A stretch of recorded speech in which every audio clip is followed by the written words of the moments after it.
말할 수 없는 고통을 겪기 때문에 살아가는 것 자체가 너무나 힘든 사람들이 있었습니다. 아버지가 아들을 데리고 예수님께 왔는데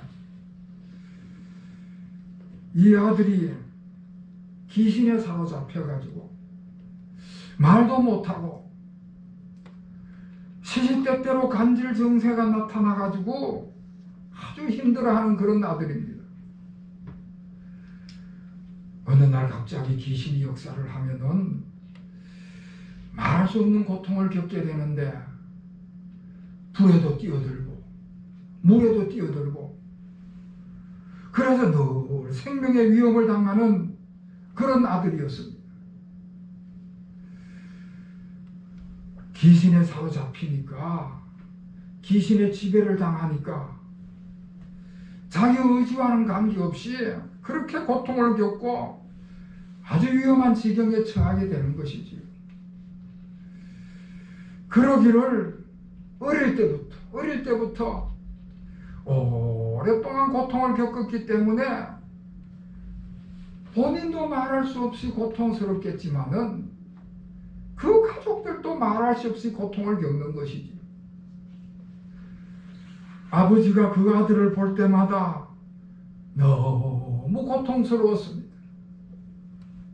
그래서 그 아버지가 그 아들을 고치기 위해 가지고 예수님께 찾아왔습니다. 예수님께 찾아왔는데 하필이면 예수님이 안 계시고 제자들만 있는 거예요. 예수님이 3명의 제자만 데리고 저 변화산으로 가시고 9명의 제자만 남아 있었습니다. 그래서 예수님의 제자들에게 그 아들을 고쳐달라고 요청을 했는데 안 되는 거예요. 실패를 하는 것입니다.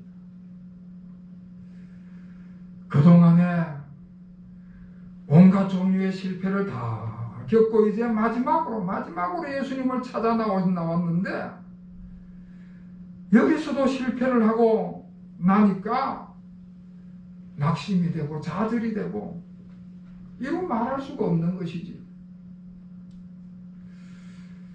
자, 그렇게 실망한 상태 가운데 있었는데 그때 예수님께서 변화산에서 내려오셨습니다.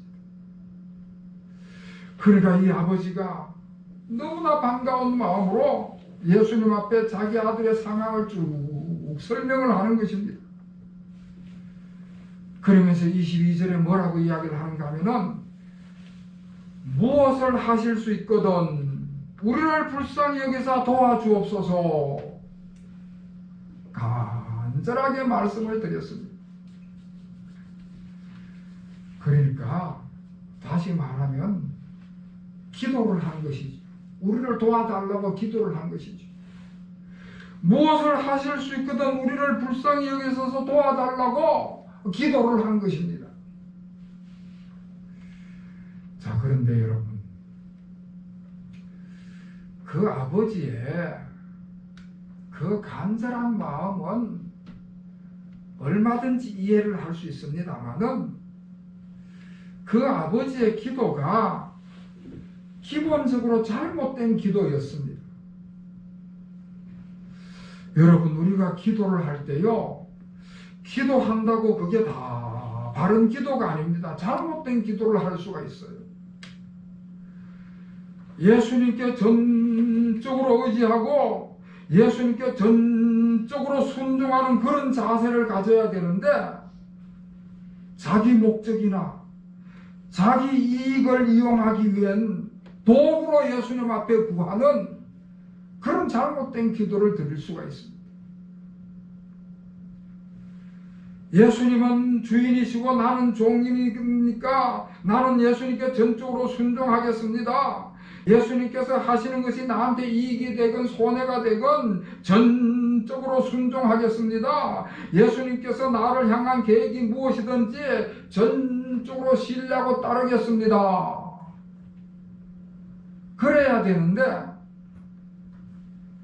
내 생각은 이러니까 내 계획은 이러니까 예수님께서 이것을 좀 도와주십시오. 예수님을 자기 목적을 이루는 어떤 도구같이 그렇게 생각을 하는, 그렇게 말씀을 드리는 경우가 있습니다.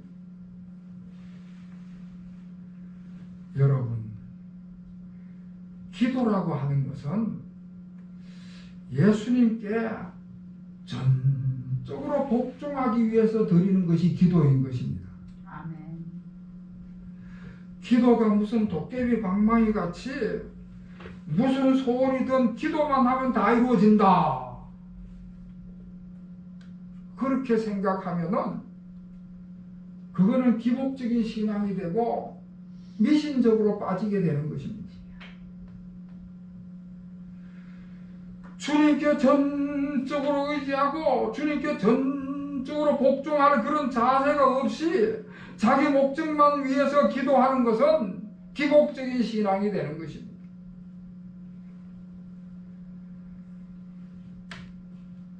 이런 기복적인 신앙을 가진 사람들은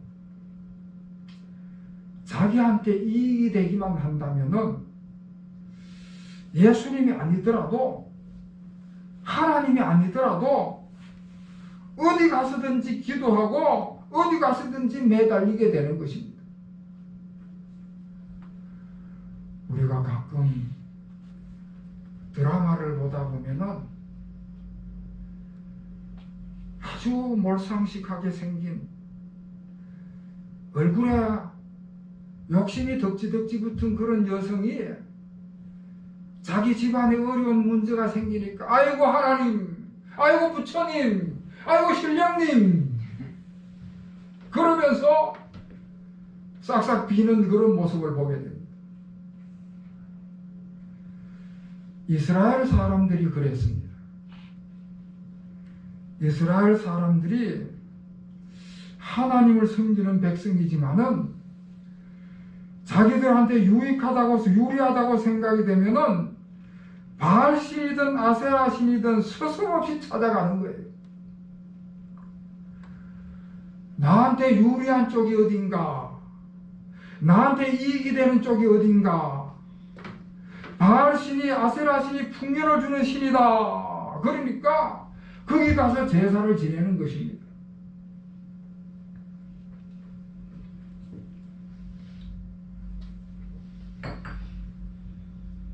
잘못된 기도, 이기적인 기도, 기복적인 기도를 하고 있는 이 아버지에게 예수님께서 기도의 본질을 말씀해 주셨습니다.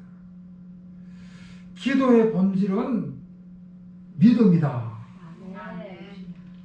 여러분 23절 우리 다 같이 읽겠습니다. 시작. 예수께서 이르시되 할 수 있거든 무슨 말이냐, 믿는 자에게는 능히 하지 못할 일이 없느니라 하시니. 아멘. 믿는 자에게는 능히 하시지 못할 일이 없다. 한마디로 말해서 믿음이 본질이다. 아멘. 그런 말씀입니다. 지금 이 아버지가 자기 아들이 귀신에 사로잡혀 있으니까 예수님을 믿는 믿음은 제쳐놓고 오직 귀신을 쫓아내는 능력, 그 능력에만 관심을 가지고 있는 거예요. 여러분, 이 능력이라고 하는 것은 겉으로 드러나는 현상인데 그 능력이 나타나려면은 그 모든 것들의 주인 되시는 예수님을 믿는 믿음이 있을 때 능력이 나타나는 것입니다. 예수님은 귀신을 지배하고 귀신을 다스리고 귀신을 쫓아내는 능력의 주님이시기 때문에 그 예수님을 믿고 전적으로 의지하는 것이, 그게 본질적인 기도인 것입니다. 그 예수님을 믿음으로 능력이 나타나는 것이고 예수님을 믿는 믿음 속에서 기적도 경험을 하게 되는 것입니다. 자, 이렇게 예수님께서 믿음의 본질에 대해서 말씀을 드리니까 그때서야 그 아버지가 기도를 바르게 했습니다. 24절 말씀에 그 아이의 아버지가 소리를 질러 이르되 내가 믿나이다. 나의 믿음 없는 것을 도와주소서. 아멘. 내가 믿습니다. 내가 믿습니다. 내 믿음 약한 것, 내 믿음 없는 것을 도와달라고 다시 간절하게 간구를 했습니다. 예수님을 전적으로 의지하고 전적으로 복종하는 믿음을 달라고 기도를 하는 것이지. 그렇게 간구를 하고 믿음으로 아들을 예수님께 전적으로 맡겨드리니까 예수님께서 그 기도를 들으시고 귀신을 쫓아내고 그 아이를 다시 살려내고 능력이 나타나고 기적이 일어났습니다. 할렐루야. 아멘. 사랑하는 성도 여러분, 기도하면 믿음이 생기고요, 하나님을 전적으로 믿고 의지하면 능력이 나타나는 것입니다. 아멘. 많은 신앙인들이 이걸 거꾸로 생각을 하고 있습니다. 능력이 나타나는 것을 먼저 요구를 하는데 그건 나중 문제입니다. 중요한 것은 믿음이 본질이고 기도할 때 믿음이 생기고 그 믿음 속에서 능력을 체험하게 되는 것입니다. 아멘. 저 요셉이 고대 근동 지방 애굽의 총리 대신이 됐지 않습니까? 그런데 그 요셉에 관한 이야기를 쭉 읽어보면은 요셉이 한 번도 총리 대신이 되게 해달라고 기도한 적이 없습니다. 총리 대신이 되려고 욕심을 부린 적도 없습니다. 요셉은 언제나 하나님을 믿는 믿음을 잃어버리지 않은 거예요. 늘 믿음 안에서 삶을 살아가는 것이지. 그랬을 때에 그 요셉의 삶에 환난이 찾아오고 고난이 닥쳐오고 역경이 닥쳐왔지만은 하나님께서 그 모든 것을 이겨내게 하실 뿐만 아니라 그 모든 고난과 환난과 그 역경을 오히려 지배하는 자리에다가 요셉을 앉히는 것입니다. 인생의 본질이 뭐냐? 여러분, 믿음인 줄로 믿으시기를 주의 이름으로 축원합니다. 아멘. 자, 한편으로 이 제자들이 귀신에 사로잡혀 고통받는 아들을 아버지가 데리고 왔을 때에 이 제자들이 자신만만했습니다. 예수님이 지금 안 계시지만은 이 정도는 우리도 충분히 할 수 있다. 자신만만했습니다. 그 전에 예수님께서 귀신을 쫓아내는 장면을 너무나 많이 봐왔었거든요. 예수님께서 귀신을 책망하시고 나가라고 명령을 하시고 그래서 쫓아내는 것을 이 제자들이 너무나 많이 봤습니다. 그래서 저런 방법으로 하면 되는구나. 귀신을 책망하고 나가라고 명령하고 그렇게 쫓아내면 되겠구나. 귀신을 쫓아내는 방법과 지식을 가지고 있었어요. 그래서 그 아버지가 아들을 데리고 왔을 때 자신만만했지요. 어떻게 하는지 방법을 알고 있으니까, 지식을 가지고 있으니까 얼마든지 할 수 있다고 생각을 했습니다. 그래서 9명의 제자들이 달라붙어 가지고는 그동안에 자기들이 보고 배운 것을 가지고 귀신에게 명령을 하기도 하고 책망을 하기도 하고 난리를 쳐보는데 안 되는 거예요. 실패를 하고 말았습니다. 큰 소리 땅땅 쳤는데 실패를 하고 나니까 얼마나 망신스럽습니까? 거기다가 평상시에 늘 예수님의 제자들을 비판하던 그 서기관들이 와 있었는데 그들이 멸시를 하고 조롱을 하니까 이건 더 말할 수 없는 망신살이지요. 그렇게 망신스러운 상태 가운데 있을 때에 예수님께서 오셨습니다. 그리고 예수님께서 제자들에게 19절에 말씀을 하시는데 뭐라고 말씀하시는가 하면은 믿음이 없는 세대요, 내가 얼마나 너희와 함께 있으며 얼마나 너희에게 참으리요, 책망을 하는 것입니다. 믿음이 없다고 책망을 하는 것입니다. 여러분, 지금 이 제자들에게 뭐가 문제인가? 믿음이 없다는 게 문제였습니다. 그동안에 보고 배운 바는 있었지만은 정작 믿음을 갖지를 못했던 것입니다. 귀신을 쫓아내는 능력은 제자들에게 있는 것이 아니고요, 예수님에게 있는 것입니다. 예수님에게 있는 것입니다. 아무리 예수님의 제자라 할지라도 예수님의 능력으로 귀신을 쫓아내는 것이지 그들이 가지고 있는 지식으로, 그들이 가지고 있는 방법으로 해결되는 게 아니라는 것입니다. 능력의 원천이 예수님이시고, 그래서 그 예수님을 믿고 의지하고 그 능력을 덧입어야 가능한 일인데, 예수님을 의지하는 믿음은 없이 그냥 자기들이 가진 지식과 방법만 가지고 달라붙으니까 안 되는 것이지요. 여러분, 영적인 능력에는 전문가가 따로 없습니다.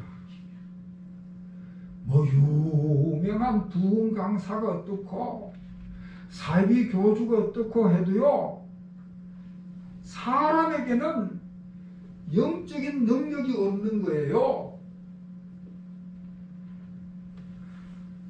영적인 능력에 있어서는 모든 사람이 다 초보자인 것입니다.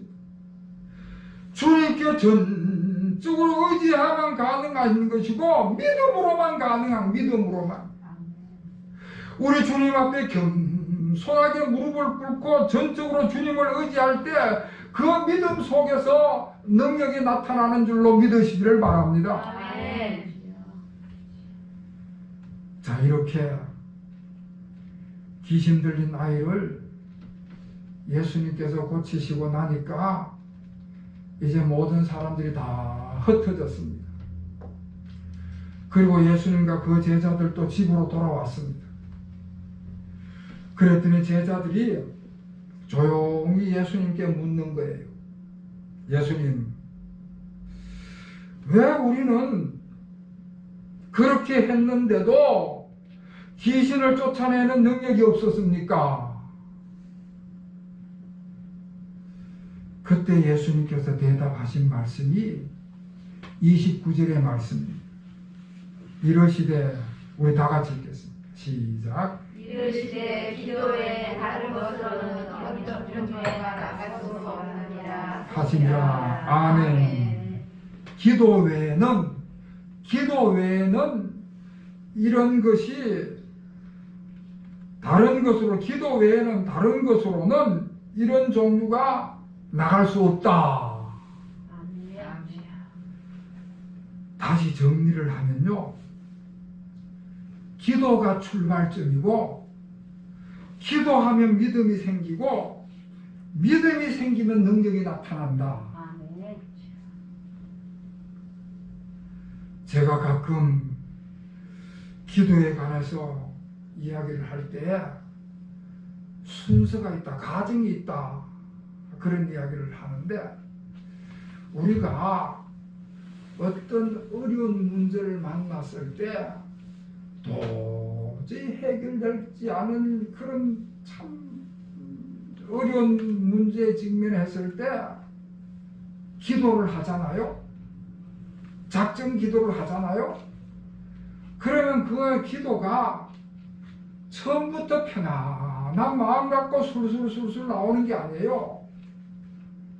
아니 간단하고 쉬운 기도야 뭐 언제든지 하지만은 정말 내 스스로 해결하지 못하는 그런 심각한 문제에 부딪히게 되면은 기도가 쉽게 나오질 않습니다.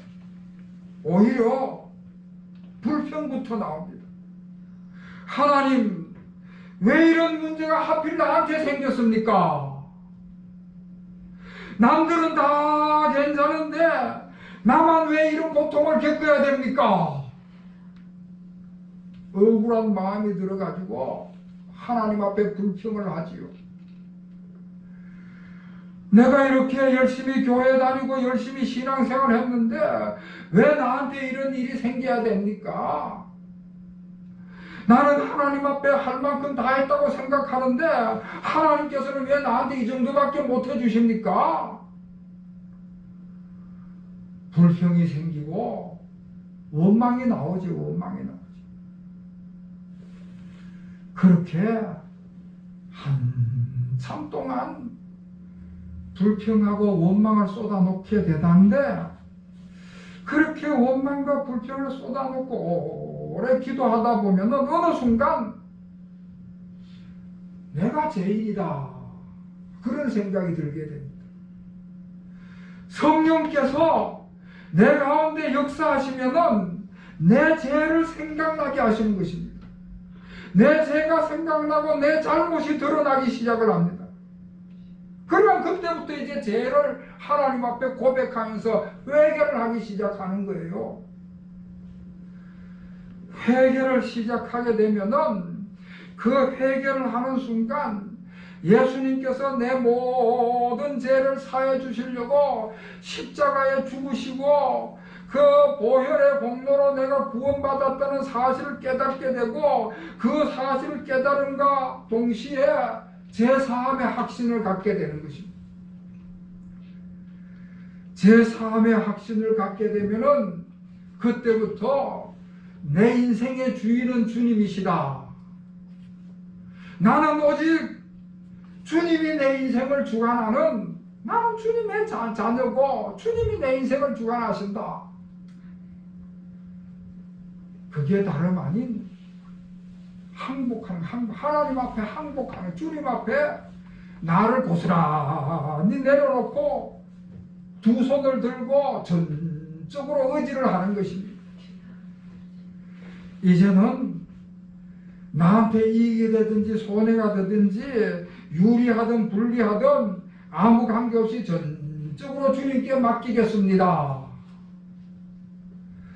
그렇게 굴복을 하고 항복을 하고 전적으로 의지하면은 그 마음 가운데 확신이 찾아옵니다. 하나님께서 분명히 나를 도와주실 것이라는 확신이 찾아오면서 문제가 해결되리라는 확신도 함께 찾아오는 것이죠. 그러면서 그 마음이 평안해지는 것입니다. 그 전에 불안하던 불안이 사라지고 평안해지면서 그때부터 이제 능력이 나타나고 기적을 체험하게 되는 거죠. 할렐루야. 여러분 이제 말씀을 마치면요, 기도하면 믿음이 생기고 하나님께 전적으로 의지하는 믿음이 있을 때 능력이 나타나게 되는 것입니다. 기도가 제일 출발점입니다. 출발점. 기도하고 믿음이 생기면 그 다음에 능력이 나타나는 것입니다. 능력만 무조건 바라본다고 해서 나타나는 것이 아니라 기도가 출발점이다. 사랑하는 성도 여러분, 우리 하나님 앞에 기도함으로써 하나님께 전적으로 의지하는 믿음의 용사가 되시기를 주의 이름으로 축원합니다. 그리하여서 기도함으로 하나님의 능력이 나타나서 생명을 얻고 능력 있는 삶을 살아가는 우리 모든 교우들이 되시기를 다시 한번 주의 이름으로 축원합니다. 아멘. 기도하겠습니다. 하나님 아버지,